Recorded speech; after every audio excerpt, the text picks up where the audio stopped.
Good morning, this is Nicholas from Gandora Gaming, and I'm super excited to say that spiritual beasts, also known as ritual beasts, are getting support.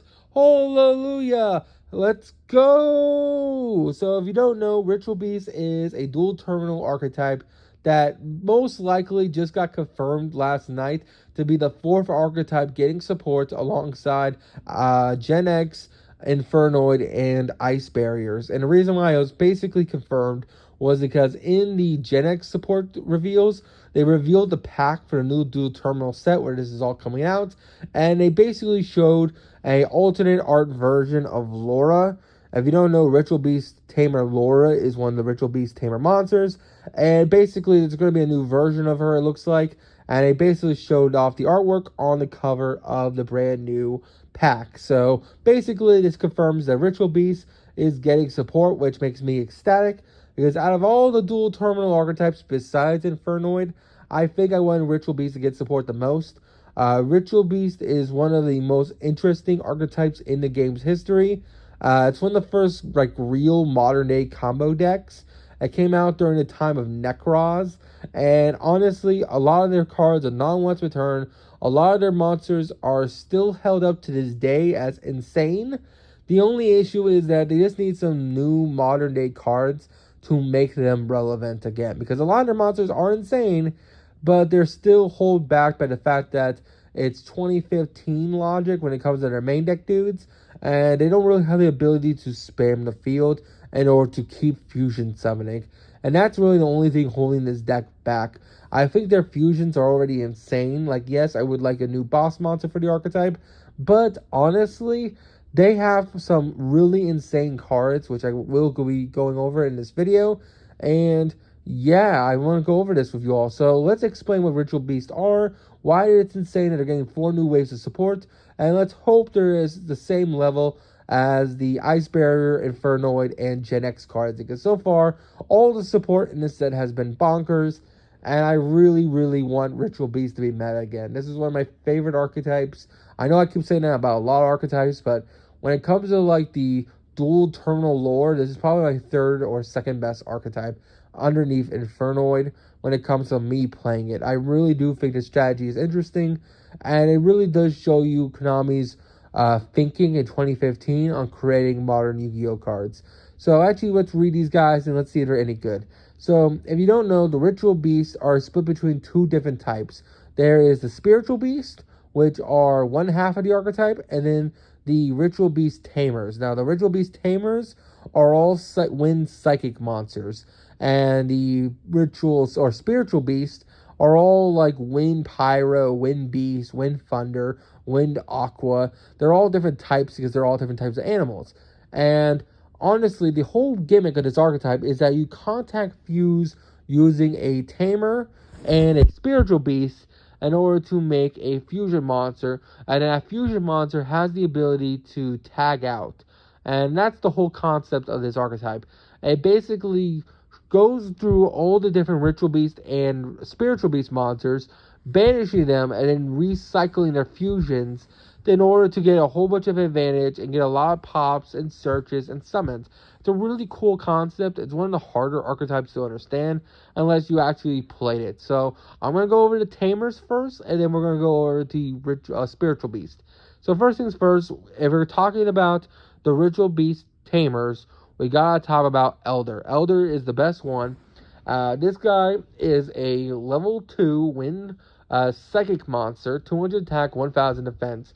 After this card is normal summoned, this card, you can normal summon 1 Ritual Beast monster during the main phase this turn. In addition to your normal summon, you can only use his effect once per turn. And that just shows you why the Tamers aren't that great. As much as I love this archetype, a lot of their modern day cards, not modern day cards, a lot of their old monsters are just old fashioned.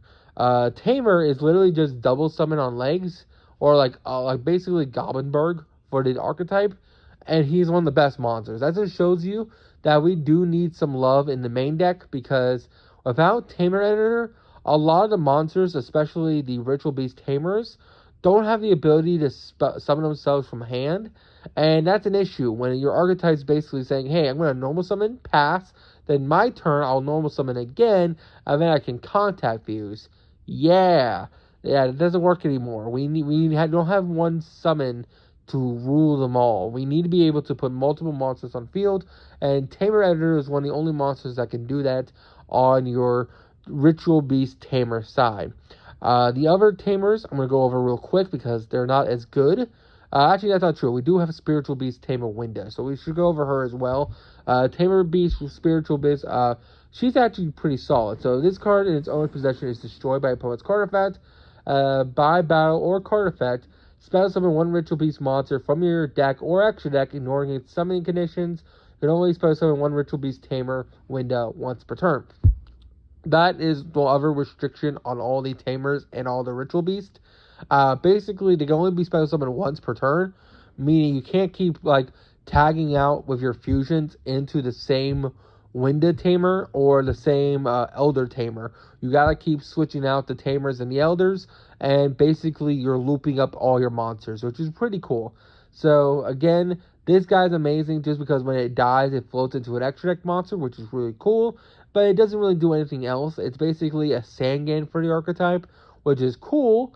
Sangan's cool and all, but it requires your opponent to remove it by battle or card effect. And if they just banish this thing or compulse this thing, it doesn't really do anything for you. So as much as this card is really cool, it does need some love. The other Ritual Beast Tamer monsters are like Wind.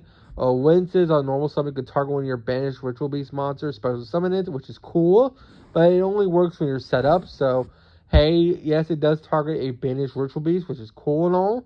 It does special summon it, which is a cool normal summon, but you gotta get those guys banished. And this archetype doesn't have a way to banish them unless you're contact fusing. So Wind is cool, but it's not great turn 1 unless the new support banishes one immediately. We also have Laura, which is what the new artwork on the dual terminal Laura looks like. If she is normal summon, you can target one Ritual Beast monster in your graveyard, special summon it. So Laura special summons from grave, Wind special summons from banish. Tamer, when destroyed or by battle or card effect, summons from deck or extra deck. And then Elder basically on normal special summons one from hand, which is really, really cool. That's basically it for the Ritual Beast Tamer monsters. Of course, there's a couple of others. I think there's some Zephyr cards that you also could be playing, like Tamer Zephyria and Tamer Zephyrphilia. But that's really about it when it comes to the Wind Psychic monsters. Let's actually go over the monsters themselves now. So for the monsters themselves, we have Canahawk. Now, Canahawk, or Spiritual Beast Canahawk, is absolutely insane for the archetype. Once a turn, you can banish one Ritual Beast card from your deck face up, and then during the second standby phase of the turn this was activated, you can add that banish card from this effect to your hand. The reason why this is so good is because you can banish another name, so that when you contact fuse into your ritual, into your fusion ritual with Canahawk, when you tag out with that fusion, you can use the card you banished off Canahawk in order to keep going, which is really, really good. The other good monster that helps you get set up is Spiritual Beast Rampengu. Once a turn, you can banish one Ritual Beast monster from your extra deck, and then send one Ritual Beast monster with the same type as that monster from your deck to graveyard, which is really, really good. So it banishes your extra deck monsters, so it helps you get set up. Also, it Foolish Burials, which is really, really good. Rampengu is another really great monster that I highly recommend. We also have, of course, the lion guy. I can never really pronounce this guy. I always call him Leo, but it's like Alpleo. It's really weird. It's like Apleo or Ableo. It's a fire wind. It's 1800 attack. Once per turn, during either player's turn, you can banish one Ritual Beast card from your graveyard. And then the rest of this turn, all Ritual Beast monsters you control gain 500 attack and defense. And then you can only special summon this guy once per turn, just like Canahawk and just like Rampengu. Now, the reason why he's so cool is because he banishes them from grave. And Canahawk and your other fusion monsters tag out from the banished zone, not from the graveyard. So this guy basically says, hey, you need to get back to the banished zone so I can keep looping you, which is really, really good. We also, of course, have Pentaphilia. Pentaphilia is your dolphin. Once a turn, you can banish one ritual beast card from your hand, then target one card your opponent controls and return it to the hand. And it's really cool removal, and it can only be special summoned once per turn. It has 0 attack, however, which kind of sucks. And again, if you notice, none of these monsters have a way to special summon themselves from hand, meaning without Ritual Beast Tamer, it's really hard to get 2 monsters on the field to start your combo. Once your combo gets going, it goes, but it's really hard just to get the combo started. And that's really the biggest issue with the Ritual Beast and the Spiritual Beast. Now, let's actually go over the fusions, because the fusions are absolutely insane. First things first, we're going to go over Ulti Canahawk. Ulti Canahawk is the best fusion, and it's probably the strongest reason why to play this deck. So this guy is a 1400 attack, 1600 defense, wind, thunder fusion monster, and it is absolutely insane. It is a level 6. It requires 1 Ritual Beast Tamer monster plus 1 or more Spiritual Beast monsters. You must special summon this card by banishing the above cards you control, and it can't be special summoned by other ways. You do not need to use polymerization for this. So basically the idea is that this archetype revolves around the banish zone. All the fusion monsters say, hey, you can fusion summon them without using poly, but you have to banish material from field in order to summon them, which is really, really interesting. Now, when this guy is special summoned once per turn, you can target up to 2 of your banished Ritual Beast cards, which includes the Ritual Beast and, of course, the Ritual Beast Tamers. And then, once per turn, you return them to the graveyard. If you do, you add 1 Ritual Beast card from your deck to hand. So this card is a Rhoda that is really, really solid. And it does say once per turn, but it's once per turn per copy. Because, yes, that Ritual Beast monster has used its effect, but Canahawk can tag itself out, and then you can resummon Canahawk and get this search again. So it's a soft once per turn. And then its second effect is, you can return this card you control to the extra deck, target 2 of your banished Ritual Beast monsters, 1 Ritual Beast Tamer and 1 Spiritual Beast, special summon them in defense position. This is during either player's turn, by the way, so you can tag out during your opponent's turn as well, which is really, really insane. So basically, this card tags itself, you can tag into it, then it can tag itself out using a Spiritual Beast and a Ritual Beast from your banish zone, which is really, really good. So the idea is that you want to get the 2 monsters on field. You want to normal summon Tamer Editor. Tamer Editor summon out like Canahawk. Canahawk banish like any Ritual Beast or any Tamer. Contact fuse into Ulti Canahawk. Ulti Canahawk effect. Return those 2 from your banish to the graveyard to get a search, and then tag out using the monster you banish and another one in order to then summon out these 2 and then keep going from there, which is really, really cool. So Ulti Canahawk is a non-once per turn. Just keep unfusing, refusing into him, and keep searching. Now, you're probably wondering, what are your best search targets? Well, that would be your trap cards. There's 2 really good ones. We have Steeds and we have Ambush. Ambush is a trap card that says target 1 Ritual Beast Tamer monster and 1 Spiritual Beast monster in your banished and or graveyard. Special summon them into defense vision, and then after this effect resolves, you can't special summon except Ritual Beast monsters for the rest of the turn, which is really, really cool. So during either player's turn, you can just reborn 2 from banish or grave. And then you also have Steeds. Now, Steeds is the reason why this whole deck works.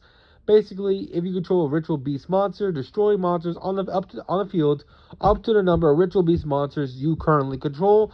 Meaning, you basically want to contact fuse, getting all your Ritual Beast monsters into rotation, get a whole bunch of searches for Ambush and Steeds, and then during your opponent's turn, you want to activate Ambush, spam your field even more, then activate Steeds and continuously pop the field.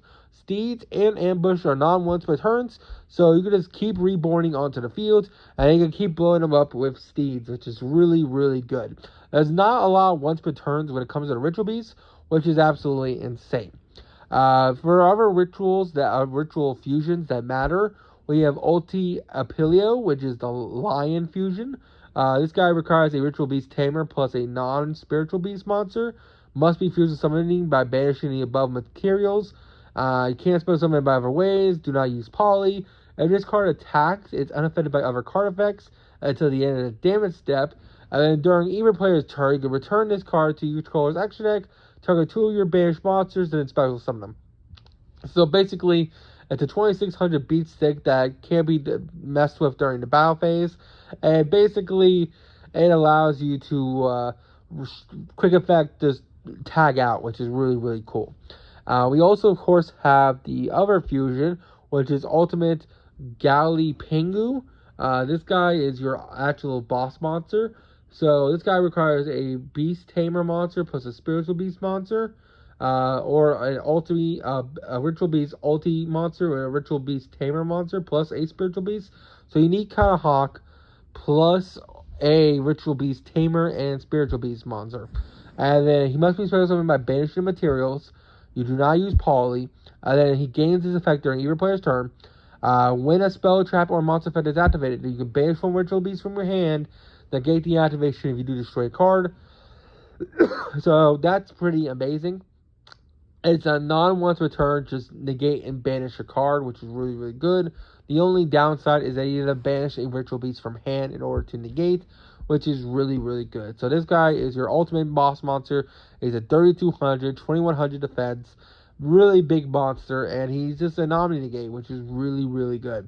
And that's basically the deck. We have some other cards. We have like Ritual Beast Bond, and we also have like Ritual Beast Return, and we also have the new Link 2. I guess we should go over this one because this is our legacy card that we got during the Link era. This requires 2 Ritual Beast monsters. A Ritual Beast monster that points to gains 600 attack and defense. You can banish 1 Ritual Beast card from your graveyard immediately after it resolves. Normal summon 1 Ritual Beast monster from your hand. You can only use this effect of Ritual Beast Ultimate Kala Falconess once per turn, and then quick effect, return this card you control to the extra deck, target 2 of your banished monsters, a Ritual Beast Tamer and a Spiritual Beast, special summon them in defense position. So it's like all the extra deck monsters, they tag out, and also gives you another normal summon, and also banishes 1 from grave, which is really, really good. This card's a custom card, but the only issue with this deck is that it doesn't have a way to span the field turn 1. Without having access to, of course, our Ritual Beast Elder, you do not have ability to span the field. None of these guys have the ability to spell someone from the hand, meaning they all suck. They're really, really cool, but until we get Ritual Beast support that allows us to spam the field, these cards aren't good enough. So I really hope Konami can fix that and give us some like modern day cards to help us spam the field a lot better, to help us fusion summon a lot easier, to help us win the game. So I hope you all enjoy. Hope you guys enjoyed this in-depth discussion on the Ritual Beast. I didn't go over the combos because this deck can go on forever. It's one of the longest like continuous loop of Elder and Ulti Canahawks, and I really don't want to go over with it. You can check out some old deck profiles and old videos on that. But I hope you all enjoyed. Don't do anything stupid. See you on the next one. Bye-bye.